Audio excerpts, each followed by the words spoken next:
Hintayin kita sa linggo. Alright.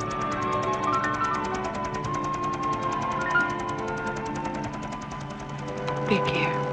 You too.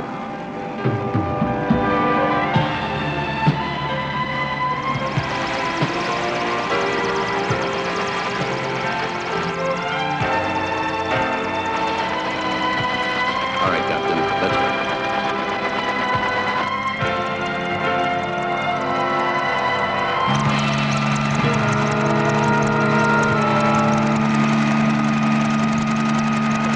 Ang misis ko kung magbihis parang dinijet ako sa damit.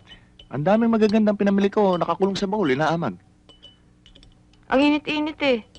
Hindi naman formal na okasyon. Dito lang tayo sa bahay. Anong gusto mo? Magbihis prinsesa pa ako? Sige, dalhin mo ako sa Malacanang. Pare, mukhang maganda naman si Mrs. kahit anong ayos. Salamat, Oo may nga. akante ko. Eh, kailan mo pa gagamitin yung mga binili ko? Sa patay. Pagpatay na ako nakaburol. O kaya may tao akong gustong patayin. Gusto ko maganda ako. Delikado pala yung lagay ko. Kailangan palaging nakakandado yung baul. Baka ako madisgrasya. Sa kasal, siyempre kailangan maganda ka. Pag hindi, baka mawala ang lalaki. Aba, oo. Dahil pag sinabi yung salitang idol, para ka na rin nabubuhay na patay. Bakit ka nagpakasal? Totoong tao ko sa eko eh. Ang mauutak daw, hindi nagpapakasal. Dalaga pa rin. Totoong tao pala si Kumare. Hindi, tinutukan lang ako ni Tony ng 45 eh. Ano magagawa ko? Sobra ka naman. Pero swerte ka naman, mukhang mabait naman si Professor ah. Siyempre. Kala mo lang yun. Hindi ka tulad ng asawa ko. O ano? Mukhang demonyo. Ikaw may sabi niya, hindi ako. Bilisan niyo kumain dyan, tapos bumaba na kayo. May pag-uusapan pa kami ni Kumare. Oo nga. Hindi siya dalagang ina. Wala siyang anak. At wala siyang kamot. Yun lang ang gusto kong malaman ninyong lahat.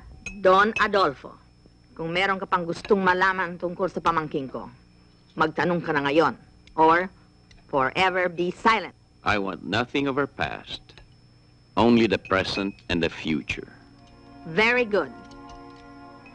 Don Adolfo, dala ko ang birth certificate ni Victoria. Ibibigay ko kay attorney bago kayo umalis. Pakiulit nga ang mga kondisyones. Baka tayo hindi nagkakaintindihan. The wife will receive a monthly allowance of 50,000, excluding clothes, jewelries, and any other like items. Sa bawat taon na kasal sila, 1,000,000 ang idideposito sa account ni Victoria. Christmas, birthdays, anniversaries, and Valentine gifts excluded.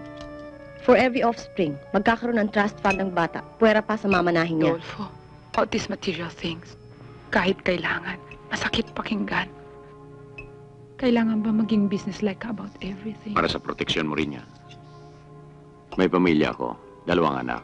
And besides, yan ang gusto ng auntie mo. I don't blame her. Pwede naman sila mag-usap in private. Christian, I love the clothes you made for me. Para talagang sinukatan. Of course.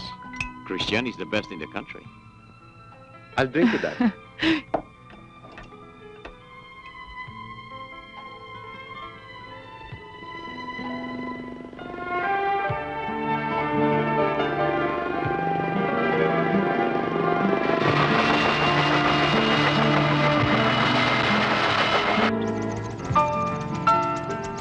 Well, Victoria, I have to go. I know. Paano? Hintayin kita sa linggo. Alright.